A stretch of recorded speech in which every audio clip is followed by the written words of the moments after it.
আমরা গুলশানে সে খেলবে। সো মুস্তাফিজেরটা আমি জানি না, but it is very unfortunate. এখন আমি যদি তাড়াতাড়ি আউট হয়ে যাই তাহলে আপনারা বলবেন যে ইচ্ছা করে আউট হয়েছি। আর যদি না, আই ডোন্ট থিঙ্ক ভাইয়া এখানে কোনো কনফ্লিক্ট অফ ইন্টারেস্টের কোনো কাহিনী আছে।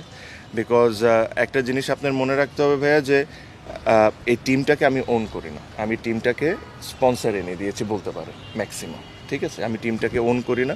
সো এখানে আমি ব্যক্তিগতভাবে মনে করি না যে এটা এখানে কোনো কনফ্লিক্ট অফ ইন্টারেস্ট আছে। আর জিনিসটাকে সবসময় ক্রিটিক্যালভাবে না চিন্তা করে এভাবে করেও চিন্তা করেন যে এখন এই মুহূর্তে অনেক স্পন্সররা যদি আমাদের মতো স্পন্সররা যদি টিমকে স্পন্সর না করে তাহলে 15-20টা ক্রিকেটার টিম পাবে না।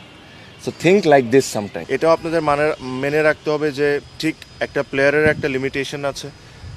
কোনো সাংবাদিকের সাথে কথা বললে অবশ্যই একটা লিমিট আছে, ওটা মেনটেন করে কথা বলা উচিত। অন দ্য আদার সাইড সাংবাদিকদেরও কিন্তু একটা মেনটেন করে নিউজ বা কথাবার্তা বলা উচিত। এটা আপনিও আমার সাথে একমত হবেন যে আমরা ক্রিকেটার, আপনারা স্পোর্টস জার্নালিস্ট, বাট আনফর্চুনেটলি অনেকে এই জিনিসটা ফলো করে না। কার মাথায় চুল সাদা হয়েছে কয়টা বা কার ব্যাগে কী আছে না আছে এটা পর্যন্ত আপনারা চলে যান, which is also not fair. So আমার কাছে মনে হয় যে আমার দুই সাইড অফ দ্য দিক থেকে যদি আমরা ভালোভাবে মেনটেন করি, এটা দুনোদের জন্য ভালো। না অবশ্যই আমি যেটা বললাম, যেটা যদি এরকম কোনো কিছু হয়ে থাকে এটা ভালো না, কিন্তু অনেক কিছু এই সাইড থেকেও হয়, ওটাও হওয়া উচিত না। সো আমি দোনোজনই, ক্রিকেটাররা is a big stakeholder in cricket, media is also a big stakeholder in cricket.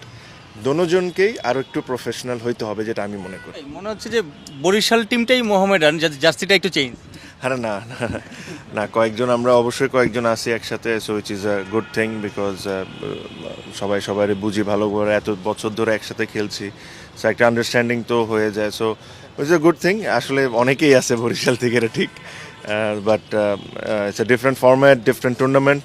আশা করি মোহামেডানের যে লক্ষ্য চ্যাম্পিয়ন হওয়া, অনেক বছর চ্যাম্পিয়ন হয় না, ওই দিকে যেরকম আমরা আগাইতে পারি। ঐতিহ্যবাহী ক্লাব মোহামেডানকে রিপ্রেজেন্ট করা নিশ্চয়ই একটা প্রাইডের বিষয়। অবশ্যই আমার কাছে মনে হয় লাস্ট টাইম মোহামেডান যখন চ্যাম্পিয়ন হয়েছে তখনও আমি ছিলাম। আর এটা বেশ 2010 সালের দিকে মনে খুব সম্ভব, আর পর 10-এর দিকে মনে খুব সম্ভব। তারপরে আরও একবার খেলা হয়েছে আমার মোহামেডানে।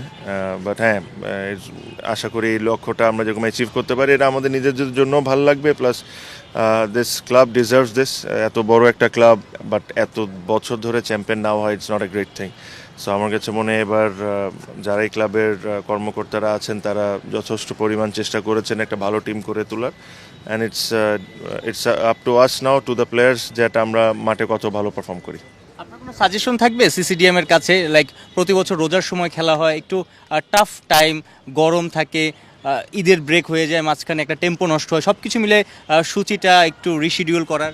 না, এটা করতে পারলে আসলেই ভালো হতো। বিকজ একটা সময় এমন গরম পড়ে, আর প্লাস রোজা, এটা আসলে খেলাটা অসম্ভব হয়ে যায়। আর তার উপরে আমাদের যে জার্নিটা, আমরা হয়তো 50 ওভার ক্রিকেট খেলি, বাট জার্নির হিসাব করলে কিন্তু অলমোস্ট 6 ঘন্টা আমাদের জার্নি করতে হয়। যারা বিকেএসপিতে খেলে 2-2.5 ঘন্টা লাগে সকালে যেতে, আসতে 3-3.5 ঘন্টা লেগে যায়। সেটা একটা খুবই প্লেয়ারদের জন্য খুব কষ্ট হয়ে যায়। রাজস্থানে খেলতে যাওয়ার কথা ভারতে মার্চের 10 থেকে 18, সেখানে কি যাচ্ছেন?